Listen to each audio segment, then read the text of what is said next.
quite cool down. It's very nice. Oh, fucking hell. We've lost the leg. Oh shit!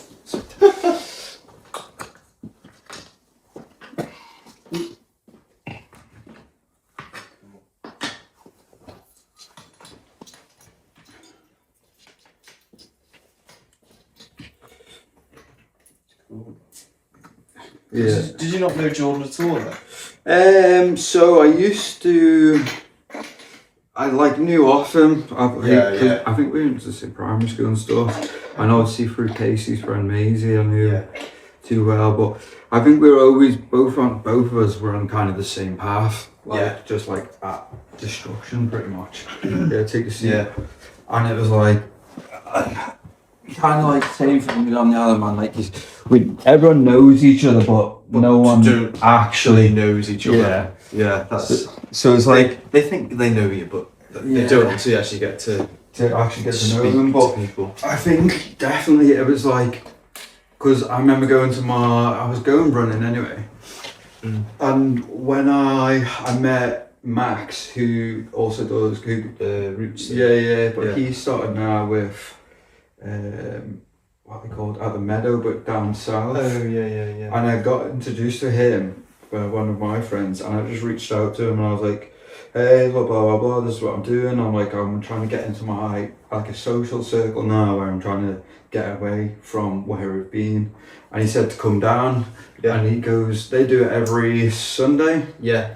I remember the first session went down, Jordan was there, and I was like, we just got along straight away. Yeah. I mean, because we have such a relatable background as well. Yeah, hugely. Like, massively, like, we've both been absolutely raging addicts. Yeah. And he's been a lot longer. I've only been doing this now, since November. The ambition to want to do things was a long time ago, but to actually, commit to it and stuff now, it was literally about November. And then when I started running, I was literally straight away. Yeah. And it takes time. Casey's just got to start getting back into it, and I think she's realised those little breaks, they do take such a big toll, especially when she was going through the pregnancy as well. Yeah. That was another thing as well. And it's trying to now, it's seeing the benefits while having to also punish your body a bit and in order to enjoy it, because I think you spend the first month of running, I still hate it, to be fair. But I know if I do that in the morning, I do however many, I'm okay, I've just done something I don't like. What's the rest of the day I can do? It's easy now. You can manage emotions a bit better, and you're like, okay, this actually is fucking good. It's not just a load of fucking fugazi or whatever they call it. In your head about work or day-to-day stuff. Exactly. And even when I'm having a shit day, and I'm I don't even do when you go out and you're still pondering over thinking, and while I'm running, I'm using that as energy to keep on running as well. So it's I'm trying to not run away from it. I'm trying to question it as I'm going along. Yeah. And using that. So that kind of sometimes gives me a second wind, because I always gas out too early, and then I'll just power through and then get to the end. And next minute you've done 10k and you're oh fucking hell. Yeah. You completely forget the steps. It's sore at the start, and then there's a time in between, and you're oh fuck, and you're already there, and you're okay, Sam. You're at the end now. And exactly, and then whatever you're fucking thinking about at the time, it's resolved, and you just kind of just move forward. And that's what you want. Yeah, definitely. Alright, so you said you got your shoes? Yeah, so I've been up and running and got them. Okay, nice. Your gait and stuff like that, especially because of my back. Yeah. It's with... I don't know what kind of shoe I should be wearing. Yeah, it does. I think it's the hardest thing, because I can't remember the terminology for it, but there's one that curves outwards, one curves inwards, and then you obviously have forwards and backwards and stuff as well. You have a wide shoe and not so wide shoe and neutral shoe and all this sort of stuff. You just stick a pair of shoes on. Yeah. Because back in the day, I'll just go literally to Sports Direct. Yeah, literally. What's the cheapest here? I'll have that. And then you're why do I feel in pain? I think that's how I injured myself there. I used to get horrible shin splints because I went out in these little TK Maxx shoes, and and I, even Jordan getting me onto these carbon shoes at the moment and stuff. It's 250 quid, but I'm I think it's a necessity. Yeah, Jordan would never run before. No. And now he's like, yeah, we're going to do a half marathon. Yeah, next we've week, got doing a marathon and he's got a half marathon. I was supposed to get onto that. I got onto well too late to the entry. I literally rang them up a couple of days ago. Are you doing it? No, he was like, we closed it like over a month ago, and I was like, for fuck's sake! I was like, I've had so much going on. I've wanted to do it. I set up for the ultra marathon in June. And I was supposed to put into a half, and I literally, because we've been away moving, I was like, oh, it'll be sound a couple of weeks before. He's like, we've already set the numbers out, we've already got the jumpers, and I was like, come on, like, it's just one more person. He's like, no. I was like, right. I was like, well, for charity. It's already done. I was like, right, sound. I guess. But there's going to be plenty more as well. Yeah. So there will be. Yeah. Even if you go away to do more. Yeah, that's like Liverpool or something. Or one of Cal Davies. Oh, yeah, Manchester. He's just done one in Liverpool. Oh, has he? Yeah. Wow. So even he's running. I hope he watches it because he's been ripping me. Like honestly, if you are watching this, you're getting slayed because it went from like, oh, we're running some 5Ks now, and he's just done it himself. He's just done a full marathon. Yeah, but that shows that you actually have maybe subconsciously. I hope I have. Influenced everyone. I think. Well, you did it on me. Yeah. It's definitely got me, and then that's how I'm starting to. Like, I'm not doing it as much as you, but it's definitely something I've incorporated into my life. The thing is, it's like do it in your own time as well. Yeah. And you need to also. It's not a race. It's for you. Exactly. So you're not doing it to be quicker than anybody else or whatever. It's just you're doing it for you. Yeah, exactly. And even if you go out once a week, it's still better than nothing as well. Even if you do a mile. Yeah, exactly. And I think that's the best way to start as well, because I remember when I used to try and get into like fitness or do something, I always had my bar of expectation was like here. Yeah. And I was like, all right, if I don't get to, I'm down here. If I don't do this within like 2 weeks, I'm over it. Do you know what I mean? I'm like, if I can't run fucking 10K in however many minutes, like I'm bored of it now. Yeah. So I've had to learn that from my ADHD as well. I'm like, right, I need to actually like pace myself a bit and kind of give myself a break and not be feared of actually like having a failure once or twice and like slowly progressing. So it's okay to fail. Yeah. Anyway.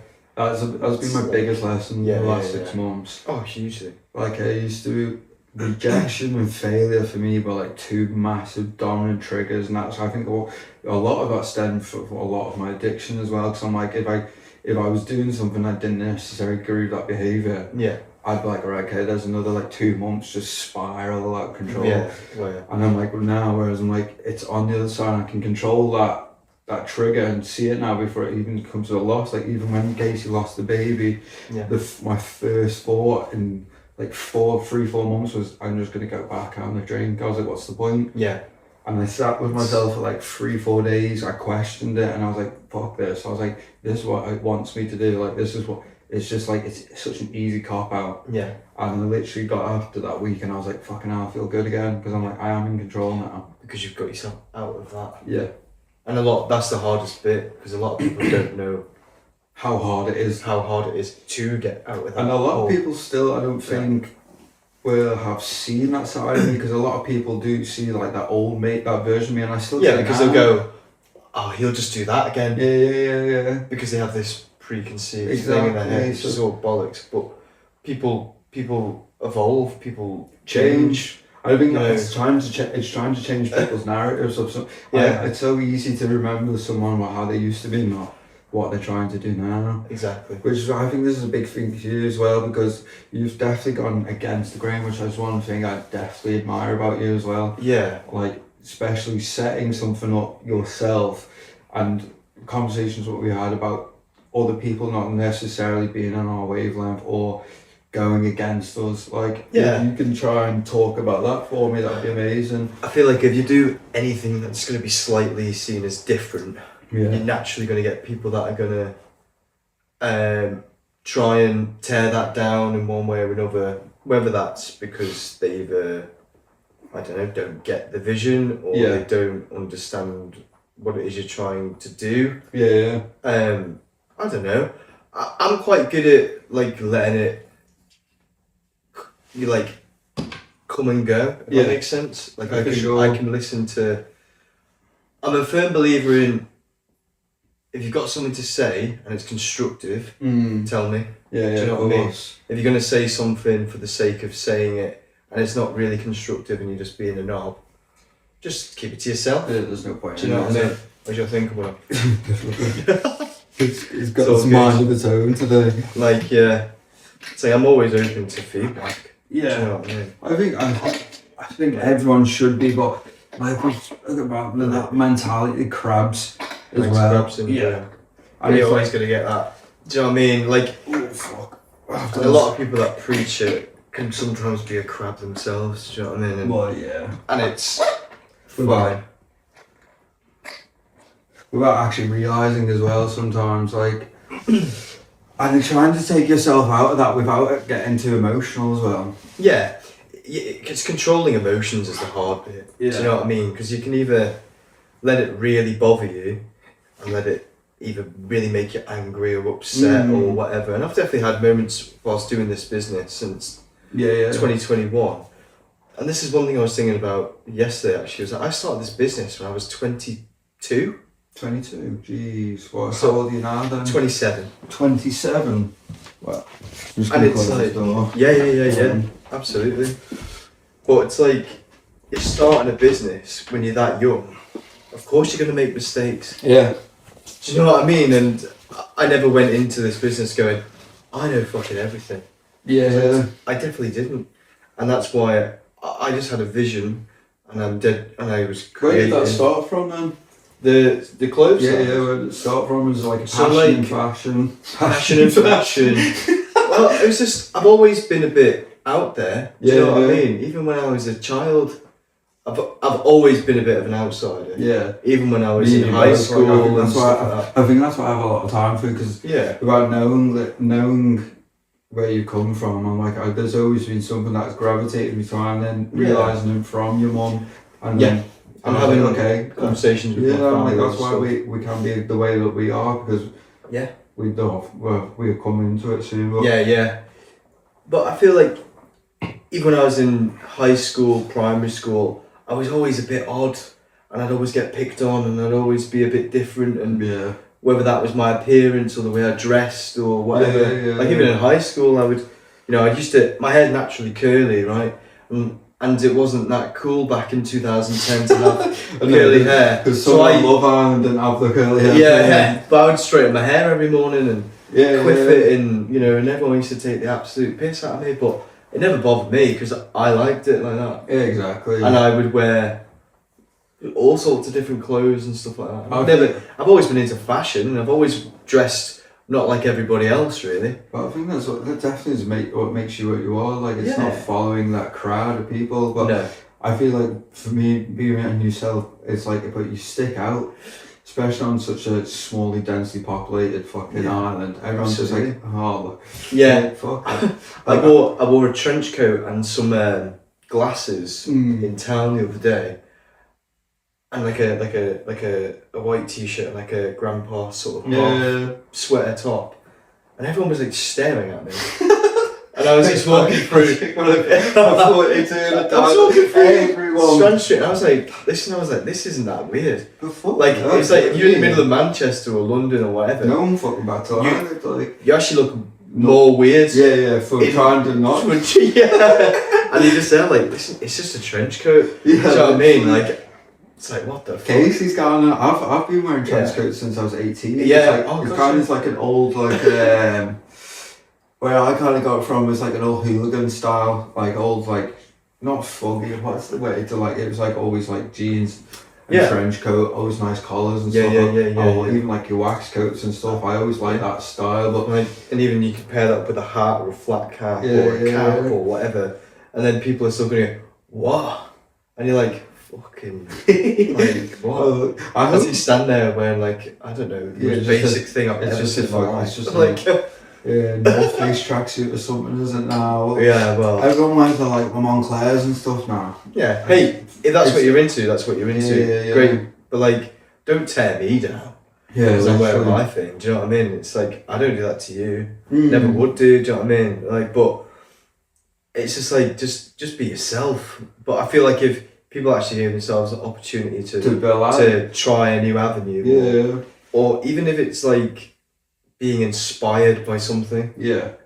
Like a lot of my outfits will be inspired by something I've seen online or in a book, or a lot of mine. Like a lot of my influences come from online. 100%. I think, especially because I get to go to the UK every now and again. Like, but it's always still me. Do you know what I mean? It's like I'm not. It's your twist on it. It's like you'll see an image and go, "That's a nice outfit." Maybe how could I replicate that and turn it into my thing? I have started noticing though, like especially since because now you've had to give up the clothing side of it. Yeah. And like wanting to push Alcaz. When I first started it, I didn't see a trend that there is. I feel like now is starting to happen. Like I see now, like a lot of. I would say like 16 to like 19-year-olds are kind of wearing like baggy jeans again. Everyone's getting the Y2K fit, beanies. I'm like, maybe it just wasn't the right time. Or maybe it's like the I've seen all these sort of Arterex, Corp coming in at the minute. That's a big thing, which is good. Like it's like that outdoorsy meets vintage meets Y2K. That's what I'm trying to aim for. Yeah, something that is relatable to the element, something that is the element's its own thing. Like I kind of want to.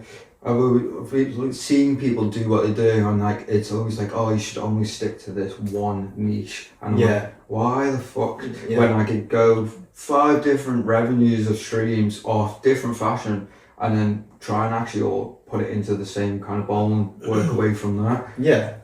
I'm like, it was just like, just do street fashion. Just do t-shirts, and I'm like, why don't I do outdoor? The other man's look at the scenes. Loads of people are doing it. I'm surprised Corp hasn't come over here. Exactly. More. It's here. It's definitely people that do wear it, but it's not like everywhere. No, like if you went to the lakes or anywhere up northwest. In Manchester there last week. Manchester's full of it. No one's they're only walking through town. Yeah, and they got the Arterex on and they got what's that shop in Manchester in Northern Quarter? The Outsider shop. Oh yeah, that great shop. Love that. Like your Montbell, Montbell, Arterex, your sort of Stone Island CPs.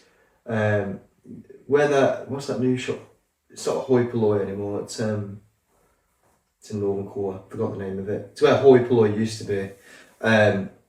Even all that, they're like probably 2 or 3 of the most popular shops in Manchester. Yeah, so we were in there Uniqlo for the first time. Jesus Christ. Oh yeah, that's all like that sort of Japanese streetwear meets sort of city. It's like it's great. That's what Fionn kind of likes. I like Fion's style as well. Yeah. But like, what are a couple of your inspirations, or where do you get your style? My ideas from? Yeah. It depends really. It's anything that I sort of see on Instagram. Could be like a particular company I follow, like your Outside. Cool. I like Gone Fishing Vintage. They're cool. I like seeing their fits and stuff like that. There's a fella in Sheffield who has a shop called Rag Parade. Okay, sweet. Jojo, he's great. I like his sort of style. Even like going back to even before I sort of got into doing the vintage shop. Yeah, what's that like? It was like Universal Works and stuff like that. I always liked their shapes. Yeah. It's more about shapes, I think, more than brands. Mine's like a boxy look. Yeah, I'm more into shapes than I am, say, particular brands. Although I do appreciate like your Arterexes and your Montbells and all that sort of stuff. Japanese stuff is always good. Japanese dress is so cool. Like Japanese style. I like it's wear whatever you want without having to explain yourself why you're wearing. Like I've started getting back into baggies and stuff now. I like these slippers. Oh yeah, mate. They're called moon boots. Moon boots. Yeah, TK Maxx, man. Are they? I like them. So comfy. Even like your even like with shoes and stuff like your Birkenstocks, Wallabies. See, I'm quite known for this as well. Like I wear loafers or boat shoes. Yeah. And over here, it's not even close to being accepted. Yeah. I've had so many people wearing Wallabies, and they're like, "What the fuck you wearing there, fella?" It's like got your little fucking clogs on. I'm like, no, it's a fucking pair of Wallabies. What's wrong with Wallabies, man? I'm like, Wallabies are sick. Yeah, exactly. It was like, you like Oasis? I'm like, yeah. I'm like, well, fucking look at Liam Gallagher. No, they wear Wallabies. You idiot. I still get fucking picked on for wearing Doc Martens.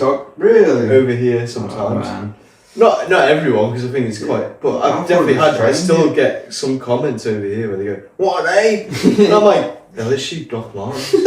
They've been around since like the dawn of time. And I'm like, wow. Like, why should that not make sense? Like, it's like I could wear these, or I could put my Air Maxes on. I still like Air Maxes. Yeah, well, these are comfy too. I think it's my style changes. It doesn't. Not that I can wear like a tracksuit some days, but then I like TNs, and then I've started getting back into like old baggy jeans, box tees. But that's great because we can adapt into different things. We're not boxed into one particular style all the time. Like, I like wearing some oversized grey tracky bottoms. Yeah. And I'll wear like a nice hoodie. That's a great fit. You know what I mean? Absolutely. And then I'll go to one extreme where I'm wearing a trench coat, some mad glasses, and some fucking knitwear. Tracksuit, trench coat, and my socks tucked into my jeans. I guess you're like, you're not going out like that. I was like, fucking right.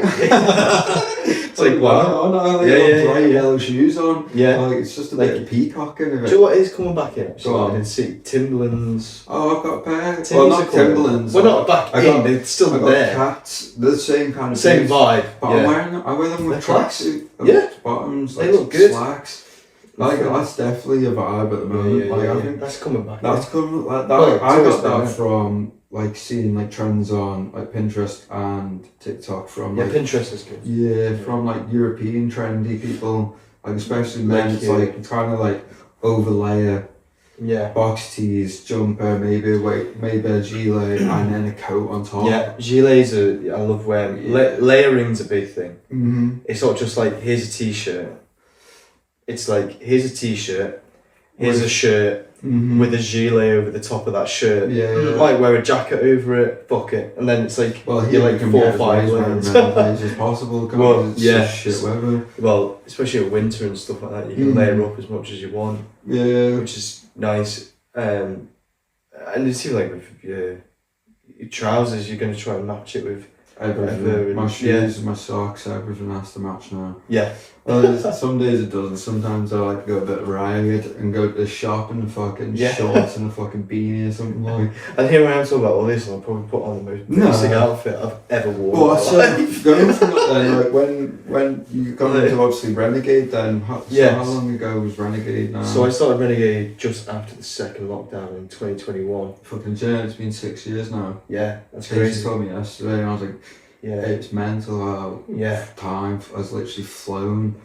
It's like the difference. It doesn't feel like a long time. I've seen so many people that are still like are living in that shell because of that. Like, and I think it's destroyed a lot of people. It was a very weird time to sort of have. So then after that, then is this when Renegade started becoming a thing? Yeah, so like you know during lockdown, there's sort of when you had that time of self-reflection of going, what do I actually want to do?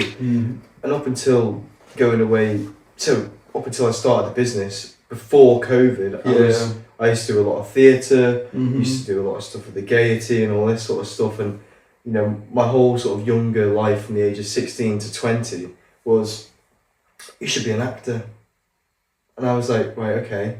So then I started looking into drama schools, and I was going to go to drama school, and then thank God that COVID happened, really, because I look back at that time now and go, you know, it's great if you can make that a career, but it's not very likely because it's all based on luck. Yeah, and just being in the right place at the right time, and that's it. But you know, tying it back into everything, because I've had such a creative background. Like I did art and design at college. I did sixth form art, GCSEs. I always did music and all this sort of stuff, and that tied into fashion and my love of, you know, finding interesting pieces to wear. You know, every time I went away, I wouldn't go to like Topman. I'd go straight up to Bold Street in Liverpool and find all the retro shops before it was like as popular as it is now, maybe. And then I just sort of got into it that way, really, and then started finding interesting bits, started collecting pieces in my room, and then as soon as you're out of that second lockdown, I had like 2-3 rails in my bedroom that I'd sort of been collecting these pieces together. And then I did a car boot sale up in Onken. During that big one up by Laser Blast. Yeah. Did that with 3 rails. Okay. Right? Did that first event, went really well. People loved it.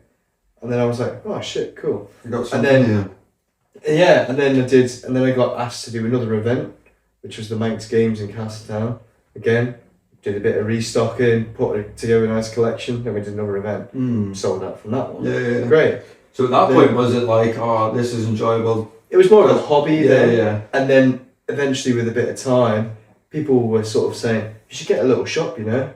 Mm-hmm. So then we started sort of looking into like, well, ideally it needs to be Douglas, but we can't go into Strand Street because Strand Street's too expensive. Yeah. And then we are, you know, you do your thing when you're looking online, and then this little shop appeared in the Tower House.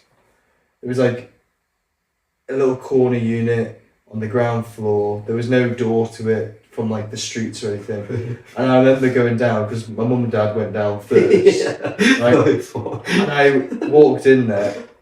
It's just because this just shows my age and how fucking naive I was. I literally walked in and went, nope, this is shit. I was like, this is never going to work. I was like, this is not... Just automatically, just like that. You walked in there, all the windows are frosted. It was obviously been like a travel agent or something before. It's dead small. And I was just like, I just couldn't see it. And I was just like, how are we going to make this work? It's gone into survival mode. Then I was like, this isn't going to work. This isn't going to work. It wasn't me being ungrateful or anything like that. It was just me going, I just couldn't see it. Yeah. And it was like, because like, when you're that age and you go to town, you know, you're thinking of between Marks and Spencer's or the Strand. Yeah. Anything that's outside of that is like, you can't make this work. It's just not, it's just impossible. And then with a bit of time and a bit of thinking, I was actually like, well, you know, it could work. Yeah. It could work. And it's then perseverance, isn't it? And consistency. Yeah. And, you know, we started so basic. Like with the most basic stock you could get. It was like denim, leather jackets, bit of suede, and that was it, I think. And we literally, and a bit of graphic t-shirts and stuff. We started with the bare basics, and then over time, when you sell, you can replenish, of course, get in new stock, all this sort of stuff. And then with time, you know, it took 2 years to really get. I think that's one thing I would like to speak about is that, like, from that point as well, like from that 2 year gap, like it was at any point at the start and you're like, is this really the worth?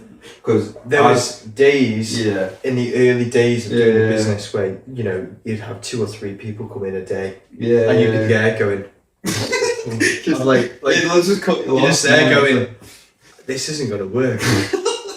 And that, you know, even in the early days, I was working part-time jobs, just to sustain myself, because it was just like, I might have fucked up here. I think maybe I might have made the wrong call, or but I was working part-time at the Terminus Tavern. I'd literally do my shift in Renegade and then go straight to the pubs, and then I'd work until like midnight, and then I'd be in it the next day at 9 o'clock, and it was a cycle. I was exhausted, but it paid the bills. Yeah, exactly. It kept me kind going. of just making bang just to fuck. Yeah, and then with that time, it started to get a bit of traction then when I started doing socials. Yeah. I started finding my image for the business. Yeah. Because, you know, over the time it started off as Renegade Vintage. Yeah. Then it was just Renegade.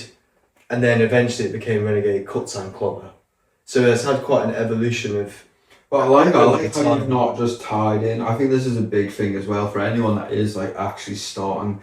Like, I remember when I first started Alcaz, it was one set, and I was like, I couldn't deviate out of that. And I was like, actually, why am I like, there's the box for saying like, why am I just confining it to this? To that, and like, it doesn't evolve or it doesn't move. No. And then when I came back last year, I was like, it was completely different. I'm like, it's still Alcaz, but it's like the plan for it is just like, it's gone so much further. I'm like, fuck. I think maybe because I had so much time as well, I was like, it actually can change. It's like giving yourself that time to do so.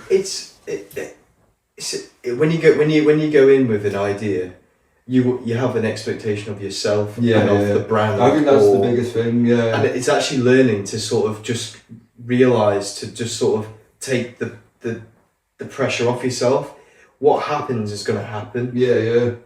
And it's actually really kind of out of your control in many ways. You feel ways. Like it's like a lesson as well at the same time. Hugely. I mean, I've learned so many lessons over the years with, you know, different things. And And what I do is not everyone's cup of tea either. Yeah. Do you know what I mean? And with that comes sometimes some negativity, but there's more positivity out of it really than there is negativity. Yeah, of course. But you do get, you know, little things, even like opening times, making sure that you're there when you say you're going to be there. Okay, like in the early days, you know, you'd say I'll be there till 9 a.m. till 5 p.m. Right? Even if it wasn't busy and there was days when nobody came in, you still got to be there. Don't just close the shop and fuck off for an hour because you think... Yeah, but it could like 1 hour, you're like, 10 One person could have come in and bought 5 items and that's just covered my bills for the week. Yeah, exactly. So it's just like holding yourself accountable at all times. What failures have you had then? Failures over the years? Is it like a personal? I feel like, because with my journey, a lot of it is to do with the business, but I feel like a lot of it is to do with myself, my growth as well, like learning to be patient, like you're saying. Well, I think that's probably the number one thing really, is learning to be patient and learning to not expect everyone to understand it either. Yeah. Because do you know what I mean? Like, yeah, because it's coming from you.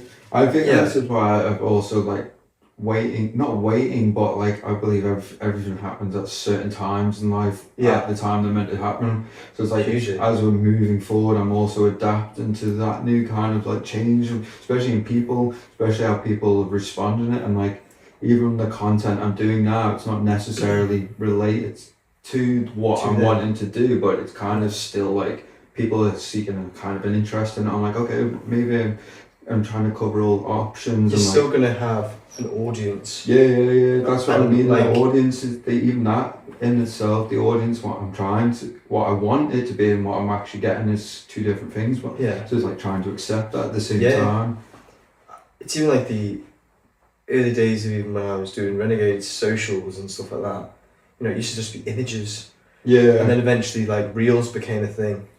And then you're trying to keep up with the trends and how you're going to engage with an audience and keep people in the loop of what you're doing. Yeah. You know, sometimes there's I think social media is a very beneficial tool to do, absolutely.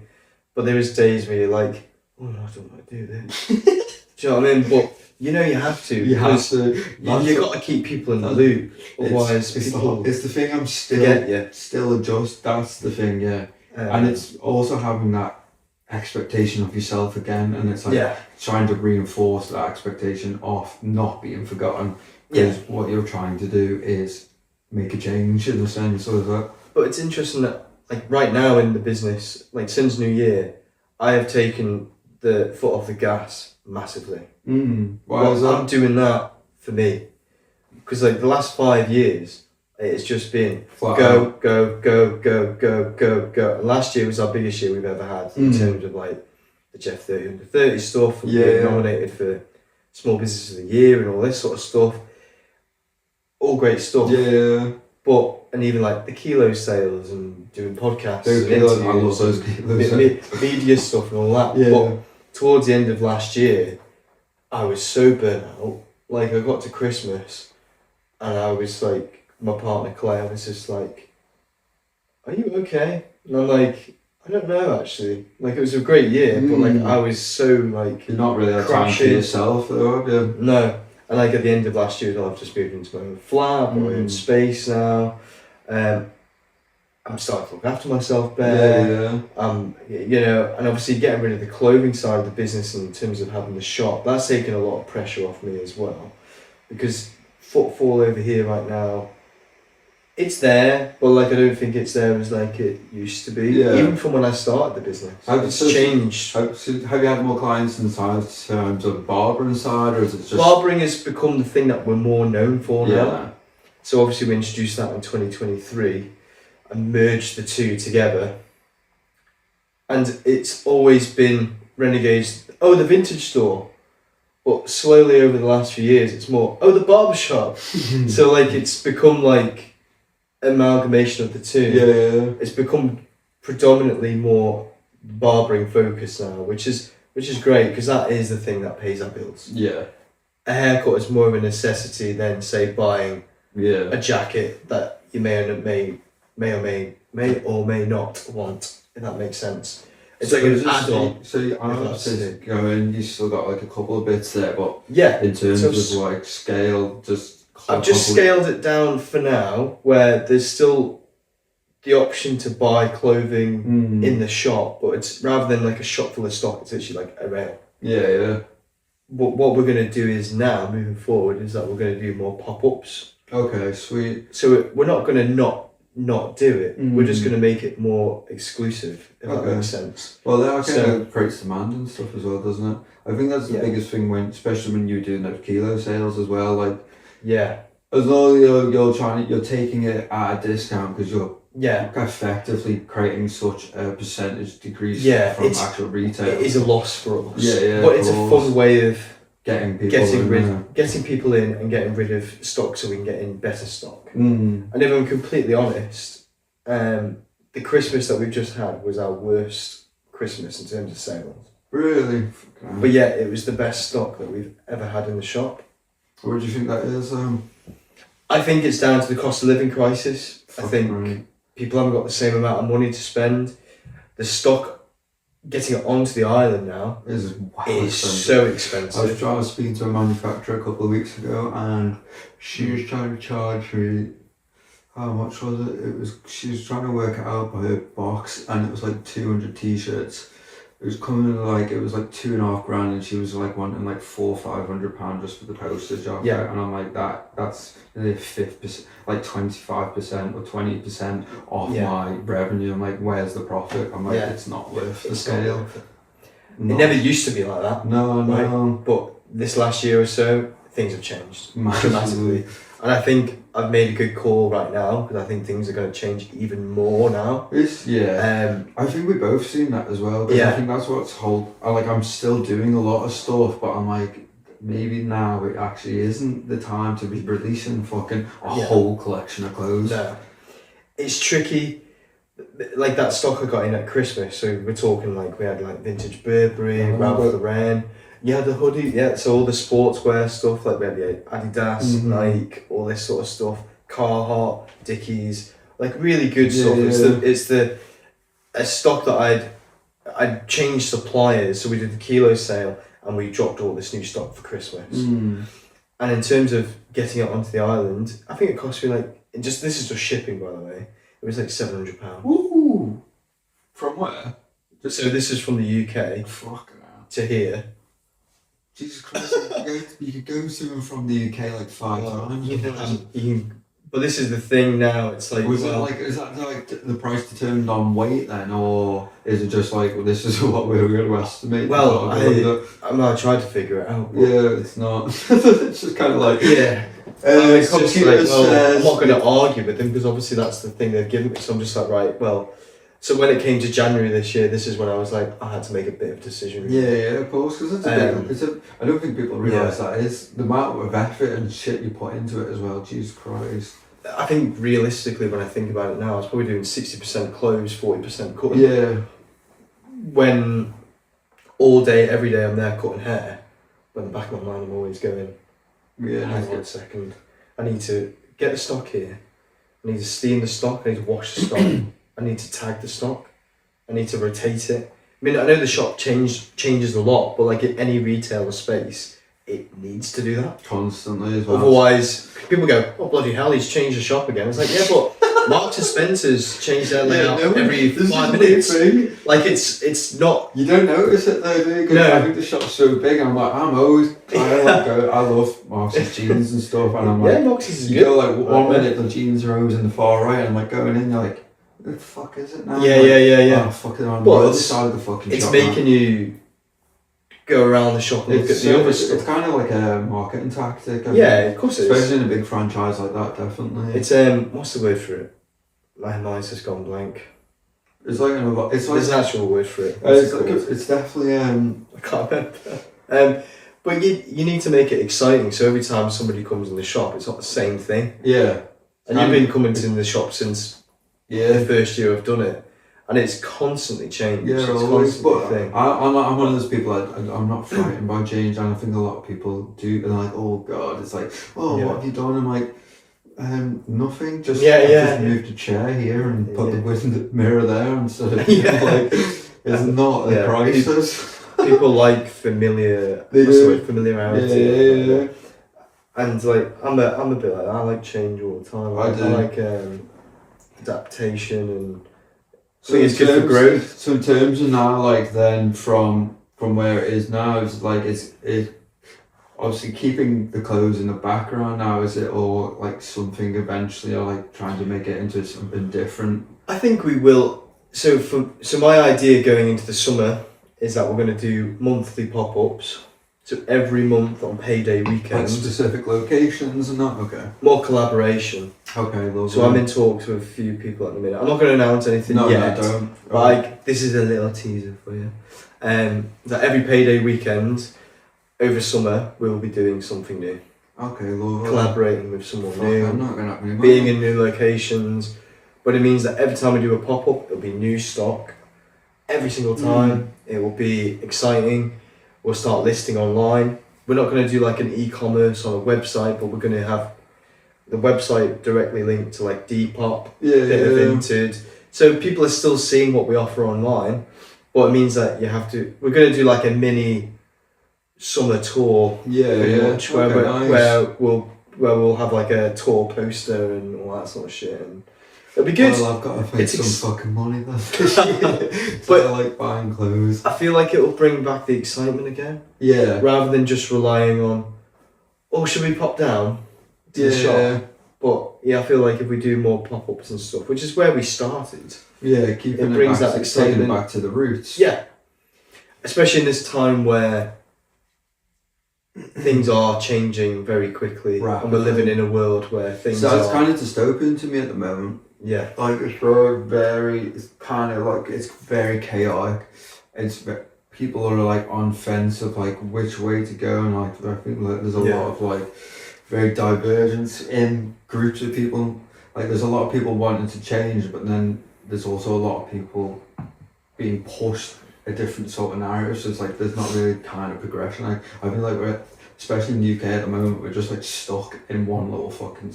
No one's really going forward. No one's going backwards. Yeah. Well, it's even like it's not just the Isle of Man. Yeah. Like there's, some of my favourite vintage shops in the UK have been closing down. Yeah. So it's not just here. It's a bigger problem. Yeah. It's not just... Like I'd love to say, it's just the island. It's not. It's not. We obviously see it more because we're being heavily influenced by that as well, and I'm like, especially like, you walk downtown now, so many shops and their stuff are closed, and it's like small businesses, are they really thriving? So it's like, what kind of incentive have people got in order to like, I want to start something new? Is it going to get traction? Well, it's not exactly encouraging people. No. Like there might be people out there that go, maybe I can do this, and there is things that are cropping up that are new, unique ideas, which are cool. But then I've seen that happen even since I've started my business, where things have cropped up and they've been gone in a year or two, and it's like, whoa, what? It's just like, wait, what? But it comes down to your rents, overheads, whether you can afford to turn the lights on every day. Can you live and do your business? Yeah. There's all these sorts of questions that you need to ask yourself before. Yeah, absolutely. I was very lucky that I was at an age where I was young, where I was still living with my mum and dad. Yeah. And I could afford to throw myself into it, but still have, I'm at mum and dad's, I'm not really paying a lot of rent. It's only been like... It's not really a risk, is it? No, and which is maybe why I've been able to sustain it for as long as I have. Yeah, I could go into the mentality of things as well. Again, then it's like that same inhibition. Like we both come from like really backgrounds that people be like, oh no, they've got it well easy, or like what's the sustaining? I'm like I like if you could talk about that a bit, like, because I don't think many people are gonna know. Like me myself, man, I don't. Half the people, even my friends, like at points would never know. I never knew. I was young. I was really young, so I was like from like 5 till about 7, 8, I got taken around the system. Yeah. Just because of how volatile it was being at home and how detrimental it was to my health, having to go through what I'd get through as a child. And then it's like, that then spurred even worse emotions as a kid. So it's like, I felt like I was always the outsider, the black sheep, never really fitting in with people because I was getting thrown around the system. It's like, oh, he's too not, oh, we can't handle this kid. And so it's like, there's one foster parents can't deal with it. There's another one, and like, as time went on, I was like, oh, maybe I was the problem for a long time. I'm like, I was growing up, and it's like seeing that from a different side perspective, I think, which has not allowed me to be my whole authentic self as well, because I don't give a fuck by anyone's standards. I don't follow anyone else's rules. No, because you know from where you've come from to where you are now. Yeah, absolutely. Yeah. I think this has been my biggest growth, and trying to do something for myself, because I'm always, whether it's art, music, or whatever the hell it is, it's like trying to navigate that the best way possibly I can, and not seeing it as like a negative thing. And like, if I get into it, like if I have something to take me back, or if I doubt myself, I'm like, okay, I've been somewhere before, this is where I can now push it to myself. So it's like, I think now what I'm wanting to do is to try and inspire a lot of younger people. I'm like, it's okay to be going through this. It's okay, not everyone grows up perfect, not everyone grows up with 2 parents, not everyone has that luxury. Not at all. But that is your greatest weapon as well, and I think that's a massive thing. It's like, everyone's obviously got their own lives, everyone's got shit going on, but it's like, always reminding yourself how far you've come. As well. How old are you when you started going through the foster system? I was probably between like 5 and 8, maybe. 5 and 8. My time. So you at that age where you still remember? Oh yeah, I remember, because it was so impactful on my life. Like it, I feel like it was like yesterday in some sense of the word. But like, it was just remembering. I eventually had to live with my auntie and that, because no one wanted to look after me, because I was troubled kid that didn't really understand what was happening, and it was just, I couldn't really deal with that at the same time, which again then I got shut down a lot by teachers and shit like that, 'cause like, this kid's not going to do anything in life, like no one gives you a chance. And I'm like, nah, I'm in the place, I'm like, look what I'm doing. It's not been perfect, but so I'd say you're trying. That's I think even my mum and my dad now, they say like, as long as you're trying 100%, nobody can tell you shit. Yeah. How old were you when? So I was adopted. So many people don't know that. So people do who know me. So I was put into adoption or the foster system when I was like pretty much when I was born. Right. Okay. So I was very different because I don't remember it. Yeah. But it's slightly different for me because so I was born in Sheffield with a completely different name. Right, okay. So, I was called Jonathan Hagens, and my birthday's Christmas Eve, and I was born in a bath, not in a hospital. And my birth mother was into opioids and stuff like this, and I was basically taken away and put into foster care. Wow, okay. It's shit, do you know what I mean? But it's weird for me because my birth dad disappeared and I went straight to a foster home, and then I was very lucky to be adopted into a family over here in the Isle of Man with obviously Robbie and Diane. And I'm very lucky that my mum and dad now were very honest with me, and they told me at a young age. Oh really? Okay. So I was going to ask you that. It's nothing I'm ashamed of or anything like that. No, you shouldn't be at all. I think it makes people who you are.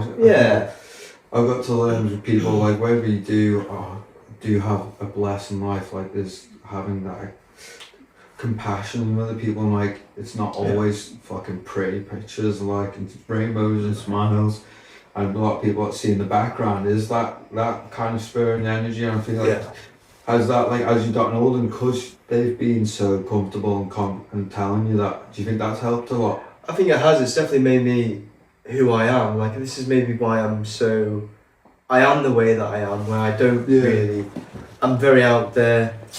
I like to just do my own thing and be who I am, and fucking, it's never ever stopped me of anything that's made me more myself. Yeah. And I just know that I'm very lucky to have the life that I have here. And like, and that comes down from the whole nature and nurture thing. Like, I've had a lot of nurture in my life. From my parents, Robbie and Diane, you know, and they've, you know, my mum is like the number one support of everything that I've done. Yeah, where she's obviously, she's now in the business with me. And, you know, she's seen me do my barbering and felt inspired, and then went and did hers. And we have this very great relationship where we're like mates, basically. Of course we argue, like, but it's never anything that's too serious. Do you know what I mean? And I love that, and I think that you know, that obviously comes from a place of like, well, I'm adopted, and I want to support my parents now for, you know, giving me this amazing life that I have. Do you know what I mean? And I'm so grateful, and that's why we have this great working relationship. And that's where that comes from, especially in my head. Do you know what I mean? I see that with my mum and my sister as well. Like, she's like the biggest support. She's there with all the shows. Hugely. And like, I think that's a big, massive impact as well. I'm like, we've got that relationship now. My mum's seen that. I was really young. It was kind of a bit volatile because I was so volatile as a kid, and now I get to appreciate that side of things as well with my mum, and I love it. Like, absolutely. And like, she's now like my biggest supporter as well. Yeah, and it, you know, we have these pasts where, I mean, like I said before, you're at an age where you remember it more. To me, it feels like this like part of me that doesn't feel real. Because I was 6 months when I was adopted. So like, but there's definitely parts of me that are definitely still nature. If that makes sense. There's parts of me that I don't quite understand yet. Especially if I'm like drinking or I take things too far. And then there's parts of me that I'm like... Do you feel like subconsciously like... Yeah, like there's like parts of me that I'm like, I don't know where the fuck that's come from. Or like, or there's definitely parts of me that I've learned growing up to control more. To take a step out from. Jesus Christ. But I think everyone has that in one way or another. Definitely. But there's definitely... the growth lessons I've had to do, and like, even the last 10 years, but like, I didn't think I grew up till I was like, maybe like 27, 28. I was like... But that's how old I am now, and I feel like I'm still, learning it's and a growing. learning curve, but I feel like people try and grow up too young, too fast, and I'm like, for me, I had to do that as well, because a lot of it was survival at some point, where like literally fearing for my life and having to fight for my life, and even points where I used to have to look after my little brother and sister, because my mum wasn't there, and my mum was a single parent, and it's like, took me a while to understand, like how mature I was, but also very immature, because I was very intoxicated and very like out of control of my emotions, which is what I've had to learn now in like the last 6 years. Because that's when you turn to avenues where it's more of escapism. Everything I used to do was in the intention of escape, whereas now I'm head first. This is why I'm not scared to do anything now. Like, I'm not scared of people, I'm not scared of myself, I'm not scared of what's going to happen. I'm like, I've already learned to experience life at the bottom. What is going to be now if I live at the fucking peak point?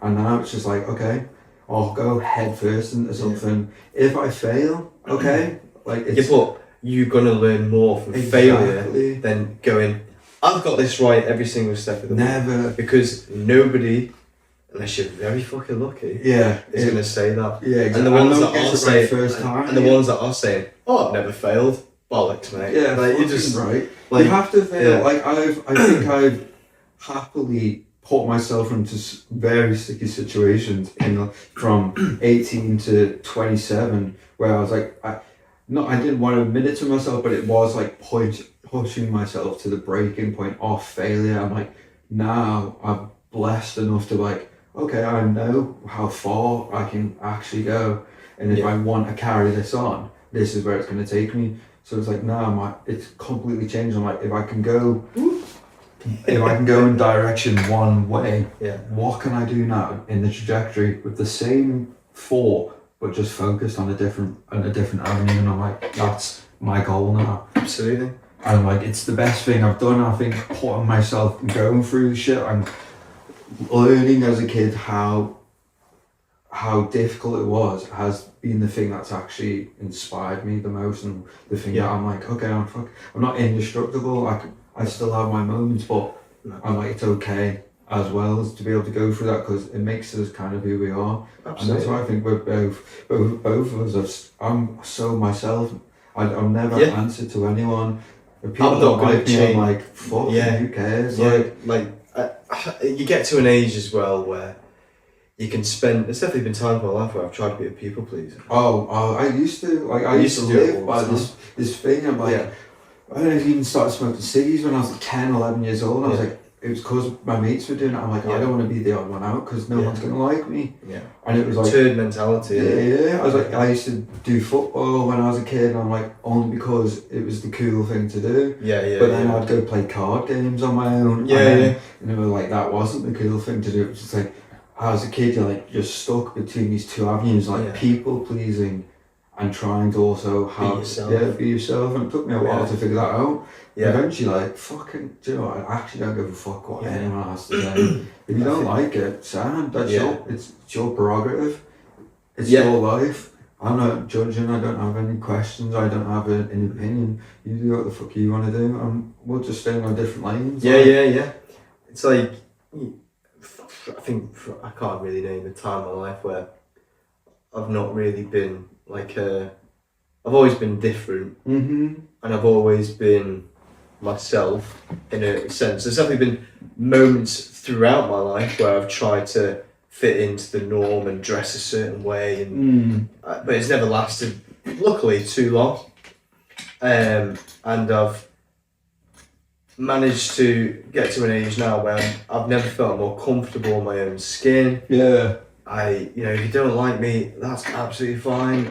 Like, everyone has to fucking like each other. No, not at all. Like, I'd be an idiot to think, why doesn't everyone like me? Do you know what I mean? Like, I couldn't give a fuck. Like, it's like, I'm very good at reading people. I think I've met people that have been that kind of person, and for me, it's like it's a red flag. Like, the person that has to be friends with absolutely everybody. I'm like, not everyone's like that. No. And we live on a small island, things are said about you that 9 times out of 10 aren't true. You know the truth. If people like to say Chinese whispers over here. I've heard things about me that I'm like, I didn't even say that. And I'm like, what? One of the funniest rumours I've heard about myself. I went travelling when I was 23 now. I went to South America. Cool. Some things happened, and me and my friend Connor, we just took our own paths, and I ended up coming home. And I was at a party, like when I was like 26, 27. I was talking to this girl, and she was like, oh, you went travelling, this, that, and the other. And I was like, oh yeah. She's like, I heard a massive rumour about you. And I was like, go on. I was like, she's like, apparently you came back from your holiday because you wigged out so hard you thought you were a lizard or something. So I was like, what the fuck? I was like, what did you just say? I was like, I came home because I've lost the plot, and I thought I was a fucking lizard. I was like, what the fuck? I was like, who in their fucking right mind has made something so fucking absolute? I feel like that's a good rumour to have though. Oh, it was fucking hilarious. I was like, I'm a fucking popular person, but I know a lot of people because it's the Isle of Man. I'm like, I've never once, and I'm like, maybe I've just fucking walked around town, and people are like, there's the lizard. I'm like, what the fuck? I'm like, where did it come from? I'm like, I didn't think I've never, unless I've been at a gaff and I'm like, we're off our heads and like we're just talking shit. I'm like, and someone's just going, it's true, isn't it? I'm like, and you're like going, it's so true. I was like, fucking hell. Like, it's amazing what people latch on to though. Oh, and she was like, everyone. I was like, who's been saying this? obviously no one ever fucking tells you where the room starts. Like, no, I'm like, I was like, that is absolutely profound. I was like, it's good. I wasn't exactly in the best headspace mentally anyway, but I didn't fucking thought myself to be a fucking lizard. I was like, that is extreme. I was like, that's how fucking far Shining Whispers goes. Yeah. It gets twisted and twisted and twisted and twisted by the time that people are just like, what? Yeah. I'm like, it's like, okay. Hey, as long as you just treat people how you wish to be treated, be yourself, don't be a prick. Yeah, literally. That's it, really, and that's it. And you're not going to ever please everyone either. There's going to be times when, shit happens in it, and that's fine. Yeah, I think it's like, I've learned a lot about myself, especially since sustaining from alcohol. Like, the hardest lessons. And it's those points, and it's like, not everything has to go to plan. Sometimes it's okay to have a fucking day off and not be like, oh, my life's so fucking shit. Or it's important to give yourself space, time, and to remind yourself of why you're doing the things that you're doing and why you love this particular thing. Yeah, absolutely. Why you're doing it in the first place, because I think sometimes you can get so tied up in it that you forget, and then you're just like... Yeah, I was just checking where we're at, but... Yeah, sorry, go on. No, it's all good. What was I saying? I don't know. It's just like, just everyone's living their own life, and that's the main thing. I think that definitely is like... It's just live your life and live a good life.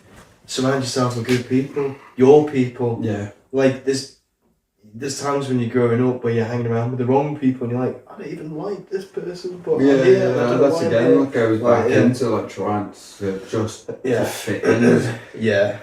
Like, having such a break, I love nothing more than my own peace now.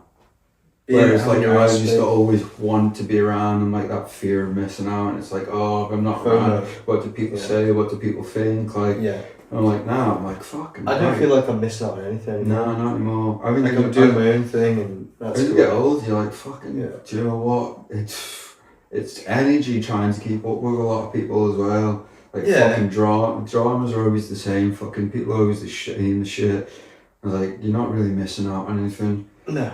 And like, as long as you're fucking finding your time to focus on other things, I'm like, absolutely go for it. Yeah. You want to just be around good people, and the people that want to support you. And there's, not everyone wants to support you, and that is fine. Do you know what I mean? That's okay. It's... that's one thing I've learned with the business. Do you know what I mean? There's times when people will support you, and then they hear something, and then they don't support you, and it's like, okay, I don't know what I've done, but like you can't spend your whole time going, oh no, why doesn't this customer come back into the shop, or yada yada. Maybe it's just not their vibe anymore. That's okay. That's cool. Do you know what I mean? And that's absolutely. And then like, then you'll have new customers that will come in and go, oh, amazing, they know you're a thing. I still get that now, where there's like people that, we've been going for 5 years, there's still people discovering us. Yeah. And going, oh, cool. It's like you've been living under a rock, literally on a rock, under a rock. Yeah. I've had people that live round the corner from the shop, like last week. It was like, where the fuck did you just come from? Yeah. Honestly, last week, this fella came in the shop and he goes, how long have you been here then? And I was like, well, I've been in this shop for like 2 years. And he was like, well, I never. And you're like, yeah. And I was like, so where do you live then? He said, just there. And I'm like, what? Like, really? I feel like we stand out there. Do you know what I mean? I feel like it's got a nice little shop front going on. So, hey, sometimes you just got to look up a bit more. Yeah, definitely. 100%. Do you know what I mean? So, I don't know. Right, people are in their routines over here, aren't they? Well, but like still, it's not like your sign is small enough, and you're like, you can't see it. Do you know what I mean? Yeah, but and it is a very niche name. People aren't going to go Renegade. Yeah. What the fuck is that? Like, where did the name come from? Well, Renegade has always been about like when I started out, it was always about, again, what's a renegade? By definition, dictionary definition is like, it's that person that goes off and does their own thing. That's right? what Alcaz is and about, that is what we've always stood by, right? It's like whether you come in for a new piece of clothing, you're coming in to try out a new hairstyle, you know, it's about just being you. Yeah. And just enjoying it and just be yourself. That's kind of the same for me. It's like, it's being that. I started off and it was the art of individuality, so it's like that authenticity. It's like being that person and trying to embrace it. But so I've got a couple. We'll get through these questions. Yeah. So like, absolutely. Otherwise, we'd be here all day. Yeah, we could be. I love it. It's been nice. I've learned so much. Like, even doing stuff like this, man. Like I used to be so scared to talk on camera or just talk. And I'm like, fuck, I don't know what to say because small talk for me is it's not really my forte. But like actually having but you're doing it. You're about doing it. Yeah, of course. Like, that's like, you know, that's amazing. You know what I mean? Like being able to set up, get your mics, get the cameras out. You know, it's hard to fucking take. Oh my god! Like trying to do that. Alcaz in the background. Just got my new job day trade, and I'm like fitting it all in. And I'm getting new people asking me about the podcast, which I can't wait to try and get them on. But at the moment, I'm like, I don't want to be overburnt out. I just want to try and do the little things and still have fucking nice time for me and Casey as well. Because if it wasn't for Casey, I also wouldn't be in the position I am now. So it's like trying to balance life out. When you have a partner who supports you like that, you need to support the back as well. I'm very lucky with Claire. Like, you know, she's the one who really pushed me out of my comfort zone last year. You know, without that, I'd be like, oh shit. For sure. It's great. So the first question. So looking back as you were a kid alone navigating the system, what would you think of the man that you've become today? Do you recognise you, or do you feel he'd be finally safe? I feel like as a child till now, I've obviously grown. Yeah. I feel like I'd be very proud of the person I've become. Absolutely, definitely. Looking at it from as a child till now, I feel like they would like to feel safe around me. I feel like I've grown into the person I should be. And I'm proud of my journey as well. Like absolutely, so you should be. Since of, you know, from childhood to primary school, high school, college, going through into entrepreneurship, I feel like I've had quite a journey, and I've learned a lot along the way, and I feel like that will continue to grow and everything else. Oh, right, now 27 now. 27. Until you get to 30, man. How old are you again? 32. 32 now. 33 this year. Exciting. It is. Actually, it is. I used to dread getting to that point because I was like, oh fuck. I didn't even think I was going to get past 27 at one point. And I'm like, fuck, I'm here. And now I'm like, I'm learning more about myself, which I didn't think was possible, but like in a different kind of light, in a perspective. I'm like, ooh, okay. I'm like, I'm actually proud of myself too. I'm like, what can I do? Am I still an ever-changing person, or is there still more of me to evolve? Am I still learning? I'm like, I feel like always even when we get into hopefully we get into our 80s and 90s, we'll continue to evolve and change and adapt. That's what being a person is. It's about absolutely. I think that's. I feel like it's life lies a lesson there, isn't it, as well? And I think giving yourself. That's why I don't really try and dwell too much on negativity or past. Like, so I'm like, it is generally that. What can you do? If you have trauma or negative like experiences from like the last 10 years, and like you've still got another 10 years to go. Like so much changes like this. And I feel like it's okay to look back at the past. Don't stay there for too long. That's where it is. It's like it's good to look back and go. You're reflecting. Remember that, and I've done this, and I've done that, and you know I learned this from this relationship. I learned this from that friendship. Look at that, because that's what keeps you going. But never stick. No, never. There's been times in my life where I've stayed there, and I'm like, why am I staying here? Fucking move on. Move on, and that's it. I like that, man. It's the same. Absolutely. Yeah. So second question then. If there's a 16-year-old right now sat in a care home or an orphanage or in the foster system feeling invisible, who potentially could be listening to this, what's the one hard truth you'd want them to hear that no one told you? That everything's everything is going to be okay. Basically, but not enough people say that. No. You know, it can be very met with stats and daunting. We're going to get you to this home, or we're going to get you to this stage of your life, and that's quite overwhelming. But sometimes you just need somebody to go, you know, it's going to be okay. You know? Yeah. Have to trust the process. Yeah, and having that trust in you know, if you are a younger person and you're looking at an adult like us, going, you know, it's having that relatability and being able to trust us and to go, well, they've done it. Yeah. They've gone through the system. In different ways we've gone through the system, but, you know, it's there's always light at the end of the tunnel. Oh, absolutely. I think that's one of my things that one of my achievements, one of my goals is to have that, not an expectation, but that inspiration to people. I'm like, okay, this is where he's come from. This is the story. Like yourself, this is where we've come from. And look where we are now. It's not always been nice and easy. It has been rocky as fuck, but it is possible. And if you just keep persevering, staying consistent, you actually can get through whatever it is possible with the right support. And it's like, and if you have that, I've said this so many times when I've done the interviews, but if you've got a vision and you're passionate about something and you believe in it, you can do it. I've said that every time I've done an interview. I think I've said that at some point, because it's true. If you believe in it and you can do it, you can fucking do it. And there'll be people that will tell you, you can't do that. Why not? Yeah, why can't I do this? Well, you tell me why I can't do this. And then I might listen, but they can never give you a reason why. And I'm like, fuck that. Yeah. Anyone ever try to tell me something to do, I'm like, fuck off. Like, if that's your choice. A lot of people have an opinion and they think they know how to do it better than you. Of course. So if you can do it better than me, you can fucking do it better than me then.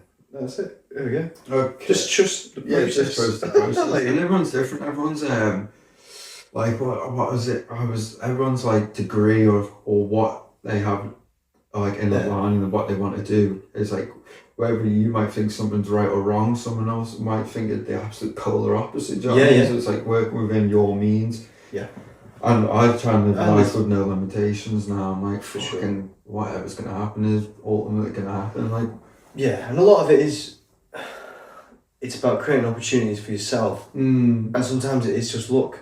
Yeah, do you know what I mean? Being at the right time at the right moment. Yeah, but you can create that yourself. Yeah, putting the action in.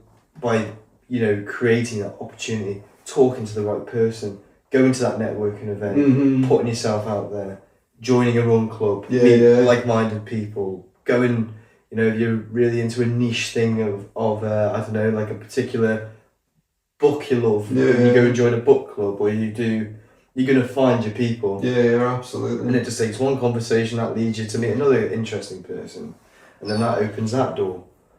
So it's just about, you know, taking action. Yep, and you'll find your people, and then people will support you. Yeah, definitely. That's one thing I'm getting to in my 30s now. The support levels, like. I'm like, okay. I'm sure you found it already since doing Alcaz. You're doing absolutely. this. So many people have reached out and I'm like, oh, your inspiration, you're running, or we want to do the same thing, or your content and stuff. Like, I'm being a person that didn't want to do any of that. Like, I hated social media. I hated taking pictures of myself. And now I'm like getting to know myself more and getting my own voice back as well. Because you're not caring as much about putting it out there. And whatever, even to the tiniest detail of like how the video looks or how it's edited. I'm like, I'll try and do something to make it look sound, but if it comes out rough, I'm like, it's just content. But the message that's in it is authentic. And that's what people are connecting with. I'm hoping so, yeah, definitely. Well, I watch them. Yeah. And that's what I connect with, because it's you, it's authentically you. Do you know what I mean? And like, that's, you know, it doesn't have to be dead polished all the time. No, not at all. Because then you won't post anything then. You go, it's not good enough. That's how I first started, and then I was like, oh shit, it doesn't look good. I'm like, even when I was young, that was one of the biggest things, my biggest life lesson I've had to learn is that acceptance of that failure. And it's like, it doesn't have to be absolutely pristine, polished. No. Otherwise, your expectations always here, and you might get to about here, but it might not be good enough. And then it's like, okay, I'm back at the drawing board now. Now I'm like, and then you're not doing anything. Exactly. And like, whereas like if the expectations are halfway, I'm like, I'm up here and I'm down here again, and then I'm back up, and I'm like, I can manage that expectation now. Yeah. I'm like, that's the biggest thing. I think anyone wants to start a business or anyone wants to do something, I'm like, do that. Yeah. Don't have a goal, have some kind of an end goal, but don't have like an expectation that has to be absolutely perfect, because it's never going to come around. Yeah. And not having fear of being judged. Yeah. Do you know what I mean? Which is hard. Oh yeah. But you've just got to, people, no matter what you do, it could be anything in this world, everyone's going to get judged at some point. Yeah, 100%. Everyone gets judged every day. I think the first 10 seconds you meet someone, whether you're looking out there, you're already trying to figure someone out or Absolutely. Yeah. It's interesting. Well, that was nice. Yep. Go on. Question number 3 then is, you built Renegade from a pop-up store into a physical space. When people walk through the door in 20 years from now, what do you want them to feel, not just see, that is distinctively you? Ideal, 20 years time, hopefully we are still going. As if we fucking nuked. Yeah, anything could happen. Oh, I think like 20, well, like 5, 10 years. Yeah, smaller than that. No, I'd like to think that it's still that place where you could be uniquely you. You know, Renegade is always going to be that place where you can just be yourself. And I hope we retain that, and I think we've always retained that since day one. Really. Yeah. And I think it's always had that nature of, you know, just creating a place that's comfortable and welcoming, and, you know, it doesn't matter who you are, you'll always be welcomed into the shop. I love that, man. And I think that's the main thing that Renegade is always trying to retain. Keep it simple. Yeah. Doesn't matter who you are. Could be any walk of life, any age. You know, we have, you know, anywhere from like babies to bloody people in their 80s. Come through the door. Men and women, they, them. You know, it's trying to it's a place where you can be seen, and there's no judgment. I like that one. It's nice. It's keeping it authentic as well. Hugely. Alright, question 4 then. Go on. The accountability. So what, we've both spent years proving people wrong, but to be honest, who's harder to convince, the world or yourself? And on the days when the doubt sometimes creeps in, what's one thing you do tell yourself to keep on moving forward? Definitely yourself. I think, I mean, you're trying to convince, not only to yourself, but you are always, it's both really. Yeah. You're trying to convince people, why should they choose to come into your shop over this shop? Yeah. Or, you know, and that comes with you going, am I providing the best service I possibly can? Am I making sure that everyone is, seen, heard, and that comes down with, especially with barbering, making sure that consultation is thorough. So we're getting, to the haircut that you desire, I know, I've had so many bad haircuts in the past, man. Because they're not asking the questions. No, and it's just like, this is what I want done, and then you're like, fuck. Like, I'll just chop away, take a bit too much. It's a two-way street. Since I've had you as a barber, like, I've never once had to worry about the outcome of what my hair looks like, and I think that's the main thing. Because I was used to be so pretentious about who cuts my hair, to the point where my mum used to just have to do it. Cool. Just because she's just like, let's do this. Show me a picture and just do that straight away. Yeah. Well, it's even like with, it's creating that place where we feel comfortable. Because we have other avenues to our stream now, whether that's doing a bit of colouring, perming, whatever it may be, to get a desired look. We're living in a very interesting time now where every haircut seems to be trending at once. Where you got scissor cuts, mullets, fades, taper fades, burst fades. Everything. Everything's trending. When we were in school, you got two back and sides. Oh yeah. Get out. Especially what was back for me when it used to be the old school fucking mohawk, man, just blonde, bleach blonde, fucking big V on the back. Like, your lines in the head, your cat scratches, and I was considering getting them a couple of months ago. Casey she was going to skits, like. And then I got this, like, it's still going on. Yeah, the little highlights going on. See, like, we're living in a time now where, like, cap highlights is loads of people are getting cap highlights now. I've had a lot of people like, yeah, really? Yeah. It's a weird thing, like. But it's weird to them. It's weird to them. Yeah, well, like I'm telling you now. Oh, to me, I don't give a fuck. Like, I've had skinheads up to now. I've got fucking highlights, mopeds, all sorts. I've got people that go, "What nice perm?" I'm like, "It's not perm." You bastard! It's not this perm. is real. This is real. But then even last year, I had a buzz cut last year. I had platinum blonde hair last year. Yeah. I had, How long did you have? I've got a broccoli haircut in the minute. I like the broccoli haircut. But I don't care. I like experimenting with my hair, and more people are like that now. Do you know what I mean? 10 years ago, nobody would actively have gone to the barber and said, "Can I get a mullet, please?" Not a lot of people would have done that. No. Now we're living in a time where loads of people have mullets. Yeah. Loads of people have like a burst fade or a burst fade was not really a thing. No, I started cutting into there about last year. I always thought it was the same thing, but they're obviously not, are they? No. And we're living in a very unique time. There's a lot more barbers now on the island, which is good, I think. Where you've got options and stuff like that, and there's a lot more knowledge out there now with the haircuts you can pick and choose from. Jesus Christ, yeah. Yeah. You used to just be a bowl. Well, I was literally like, I can imagine you with a bowl haircut. Yeah, when I was younger, like, popped, bang, that was it. Have you seen that Mr. Bean? Yeah. Just literally, my mum used to just go fucking straight on. Literally whiff the bowl, go around, chop it off, shave the bottom, like. Yeah. It was simple, like that, but I think this is the longest I've kept one hairstyle for. It suits you as well. I'm usually I'll go for a month, 2 months, I'll fizzle out, and then like bang, I'll either get it off, do something radical to it, and I'm like, Chris, I know. You could be like, right, so I'm growing it out, and then you'll be like, next week you'll come in and be like, it's good. I want a buzz cut. But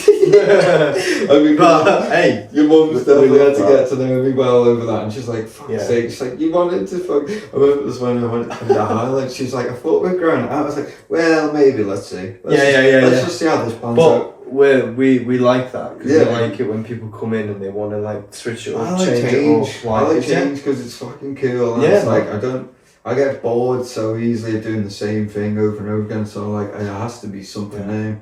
It's even like with the cap highlights at the minute, like so many people are getting it now. Yeah. Like up until summer, I was aware of it, but then all of a sudden everyone's starting a bit of a trend, I think. Not us personally, I'm not claiming that, Jesus Christ. But I have noticed that there is more people asking for it. Yeah. And it looks sick. I think it looks great. Loads of people are coming in with the cap highlights now, or they get it tinted, or I think it looks sick. Maybe about 6-7 months ago, and it's like this.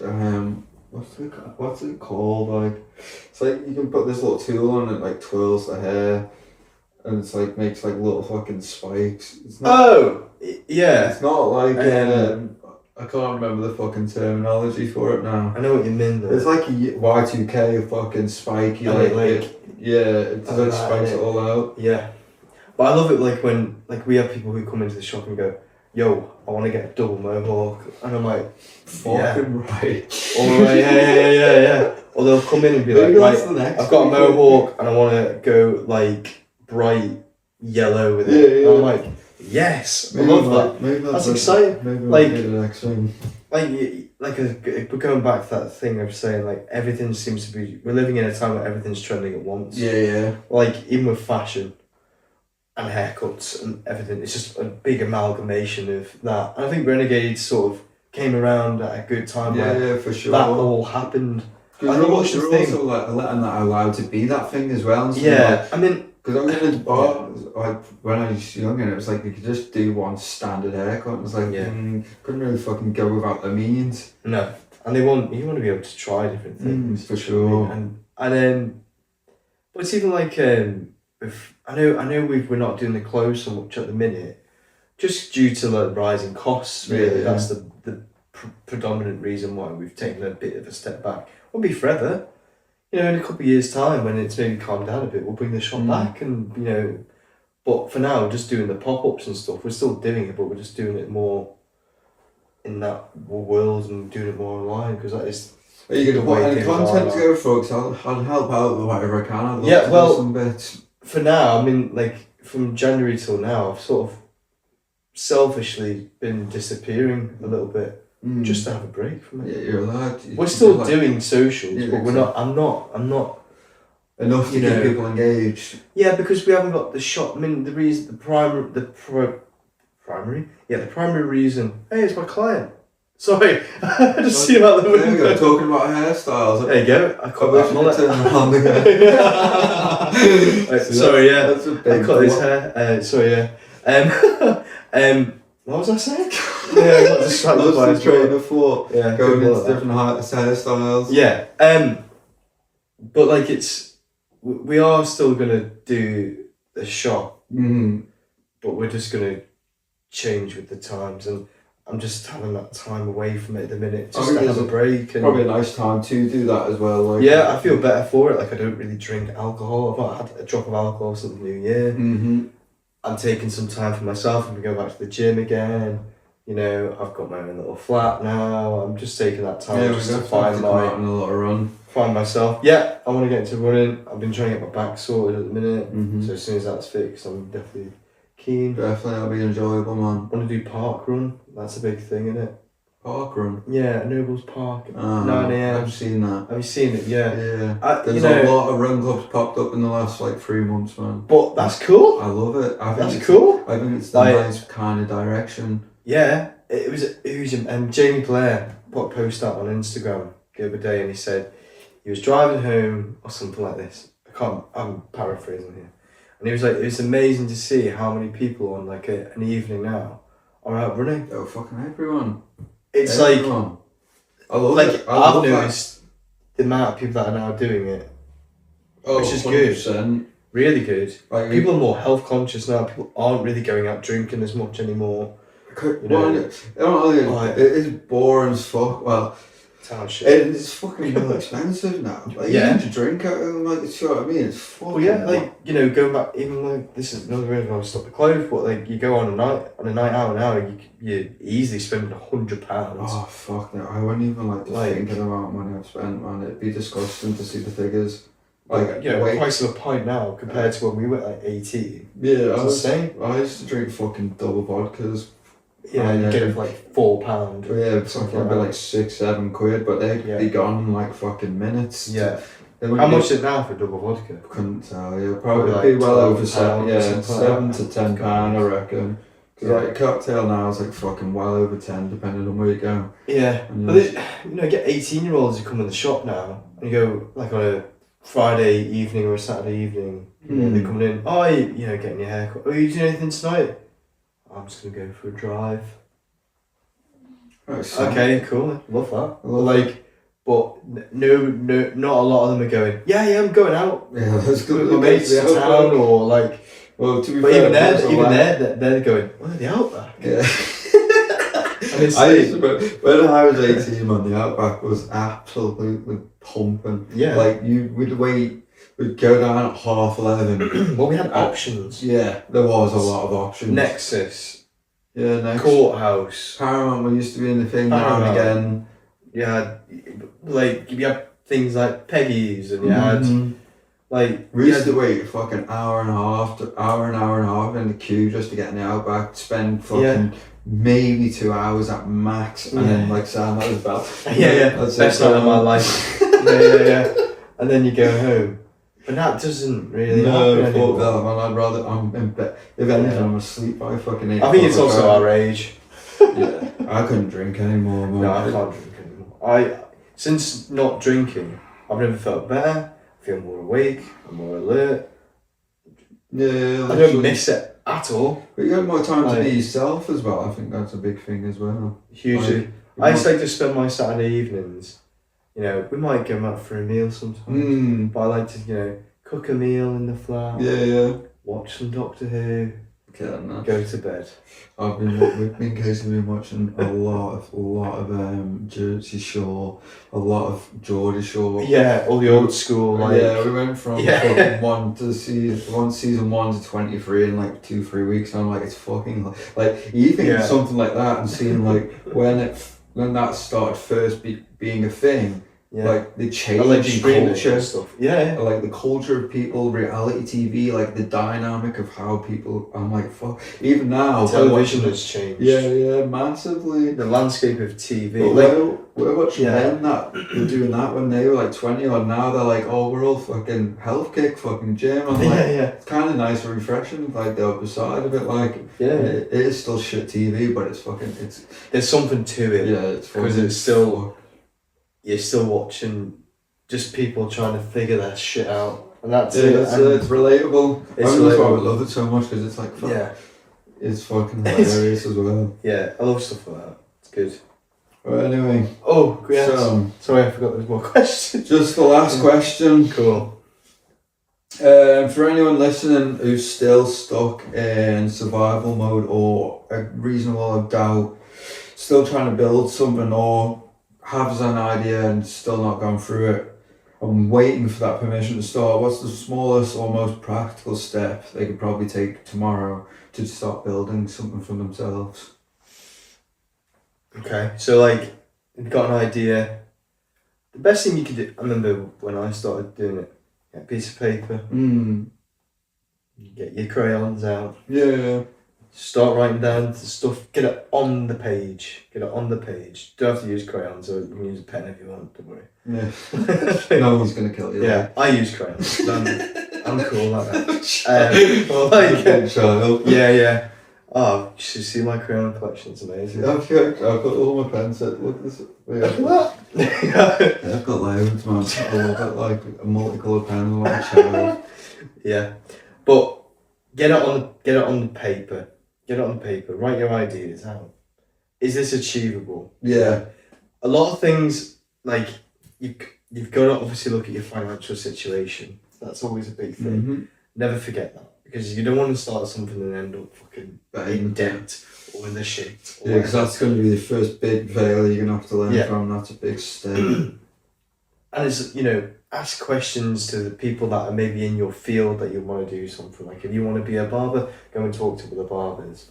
If you want to start a little food business, go and talk to the foodie people. Mm-hmm. If you want to start like a run thing, go and talk to other runners. Do you know what I mean? Like it's find the people and ask them how. Don't be ashamed to ask other people for advice. Do you know what I mean? Yeah, for sure.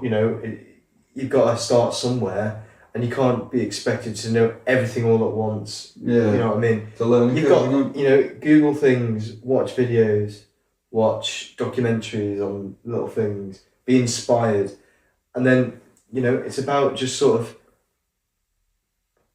give it a go. Yeah, managing that expectation. Yes, and you are going to make mistakes along the way. You have to make mistakes as well. You have to. Otherwise, you're not going to learn anything. No. Do you know what I mean? And you're just fucking naive, like everything's just going to happen. Oh, like, got a big idea, I want to do it. And you're like, oh shit, it's not working out. What do I do now? Yeah. You just got to trust your gut as well. I'm a firm believer in that. Trust your gut. Go on your gut feeling.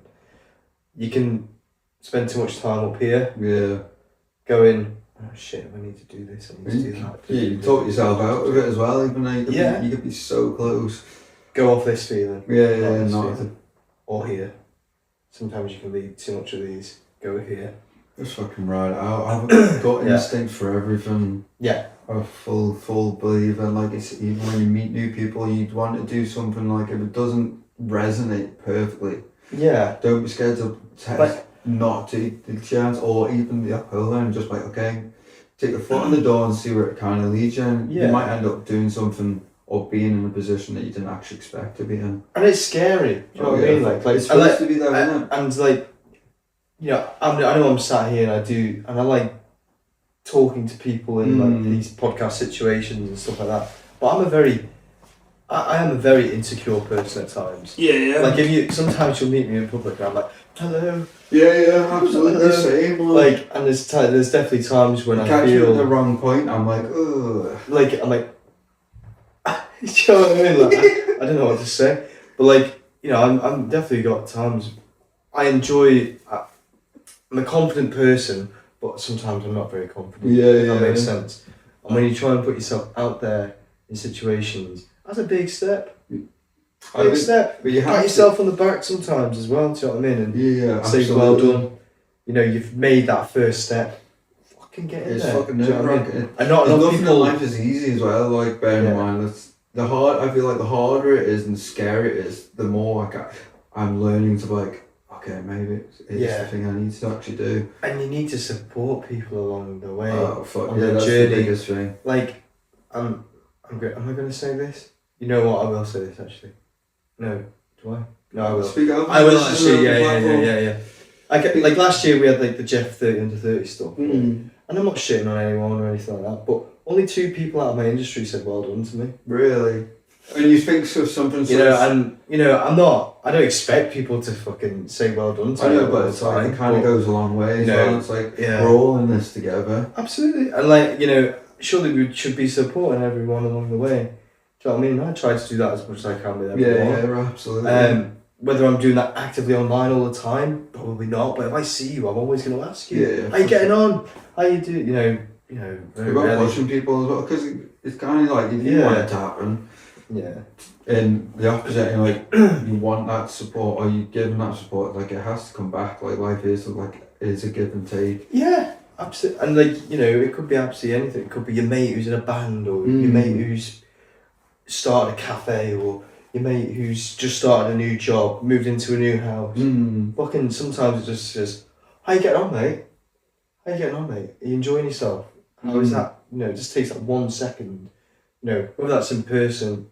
I'm more of an in-person kind of person. Yeah. But every time if I see you, go, how you getting on? Yeah, literally. Where sometimes people walk past you in the street, pretend they don't know you. Oh, okay. It depends what kind of mood you get. Well, yeah, of course. Like on the street, sometimes I am very much headphones in. I've got somewhere to be. Yeah, I'm not being rude. That comes down. I used to, because it comes to a lot of my insecurities as well. Like especially if I was in a negative headspace, it was like I wasn't really present in the moment to have those conversations or even just be asked with people. And I'm like, you kind of have to just not get over it because you don't get. It's not that thing, but it's like you kind of have to micromanage that expectation and that kind of doubt and oh, maybe it isn't as bad as everything seems, and like being present because. I've had a lot of people, especially my old friends, and they're still friends now, but obviously we're doing different things, and it's like, oh, it's gone around in the group, like, why is Chris, like, fucking not even saying hello or anything? I'm like, no, because you're just busy. Or have you taken the fact to realise that not everything is? Yeah, and it's not that deep. It's not, it shouldn't be, but... No, but sometimes people do that. I know, but I've had a lot of people that haven't supported that, and I'm like, maybe I'm not being in a good space, and like instead of going, is this something actually okay? Instead now the whole group's talking about a problem that now is being escalated. Yeah, and it's like fuck's sake, and I was like, now it's actually become a problem. And then you shouldn't have to be the one to sort of explain yourself. That's what I used to try and do, is just explain myself to people and like have to. I never do that anymore. No, I couldn't. Fuck that. The amount of time I'm not so bluntly myself. I'm like, whether it's what I say or what I do, I'm like, fucking what you see is what you're getting now. Hugely. Massively. And that's, for anybody who's got an idea, you just gotta do your thing, do it with the best intentions, be yourself, enjoy the ride. There'll be bumps along the way. Absolutely. Fucking enjoy it. Fucking see it through to the end. And if it doesn't work out, it's okay. You know what I mean as well. Hugely. You have to. I've had so many things that I wanted to do, and it's not worked out. And I'm like, whether it's like painting or drawing, I'm like, I get to a certain point with it, and I'm like, either I prolong it and come back to it at a certain point, or it's just like just over and done with, and I'm just on to the next thing. Then, but even like with painting and creative avenues like that, like even like with DJing or just using that same part of your brain. But I think it's all, and it's okay to, do it for a bit, leave it for a bit, come back for a bit. Having breaks. Yeah, absolutely. You can't do it all the time because then it becomes, what's the word? Like a chore. Yeah. And you never want it to be like that. No, it still needs to be fun, enjoyable. You still need to always be learning about it as well. But the best thing is as well with yourself, Chris, is that you're not contained to one thing. Nah, you're experimental. You'll do your painting, you do rugby, or you're running stuff. You do your podcasting, you do your DJing sometimes. Just keeping myself engaged enough, and I'm like, something new's always happening. So I'm like, I've got so many different hobbies now. Excuse me. I'm starting to try and learn the guitar now. Like that's another thing I want to add to the list this year. You know, get that. It's just figuring it out. So it's just a challenge. It's like new things, new avenues. Yeah. Always something different. If I'm not sitting around working on something else, I'm like, I need to be doing something else. Yeah. Well, and you're doing the right thing by doing this podcast, by meeting new people. Who have you had Elliot on? I've had Elliot. It was me and Casey the first time. Yeah. Elliot.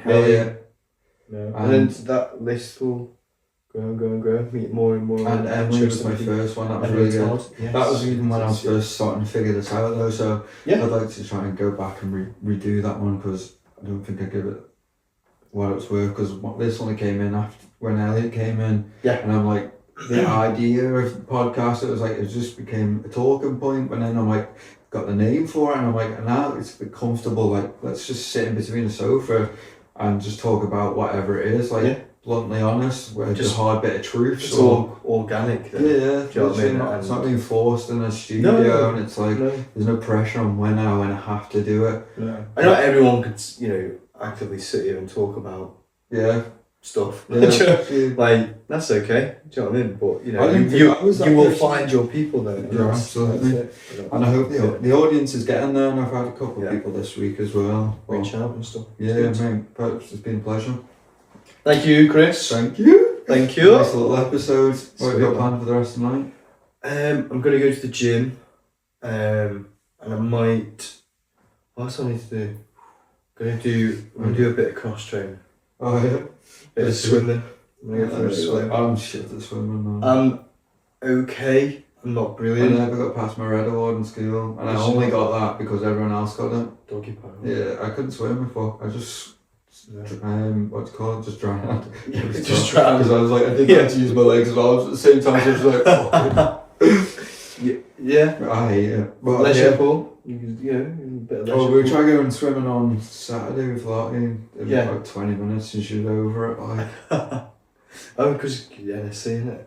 Yeah, it's nice. That's quite handy, isn't it? Yeah, pleasure. Yeah. It's nice. Thank you, Chris. No, thank you for having me. There we are. All the best. Sweet. Yeah, that's been nice.